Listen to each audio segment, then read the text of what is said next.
আমি সেই কবিতার স্বপ্ন দেখি যা মানুষের কাছে জ্যোৎস্না হয়ে ঝরে পড়বে, ধূসর মনে অনির্বাণ প্রত্যয় হয়ে জেগে থাকবে আবহমান, মানুষকে দেবে সম্প্রীতির মহার্ঘ মন্ত্র। ক্ষয়ে যাওয়া ভালোবাসার ডিজিটাল পৃথিবীতে একটু প্রশান্তি চায় মানুষ। গভীর অনিশ্চয়তার আবর্তে সময় শাসনে ছুটে চলেছে সেলফি জেনারেশন। তাদের চারপাশে শুধুই হানাহানি, বারুদ, দূষণ, মুখোশ পরা মানুষের বিরামহীন নগ্নতা।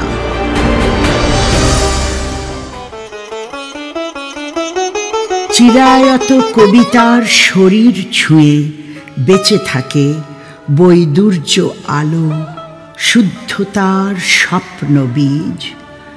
শুধু শব্দের পর শব্দ সাজিয়ে নয়, অক্ষর প্রতিমার দিগন্ত ছুঁয়ে আমরা পরিশুদ্ধ হতে চাই, নিতে চাই আলোর শপথ। প্রিয় পৃথিবীর জন্য কবিতা শরীরে রেখে যেতে চাই সূর্যের দীপ্তি, চাঁদের স্নিগ্ধতা, শুদ্ধতার স্বপ্ন বীজ।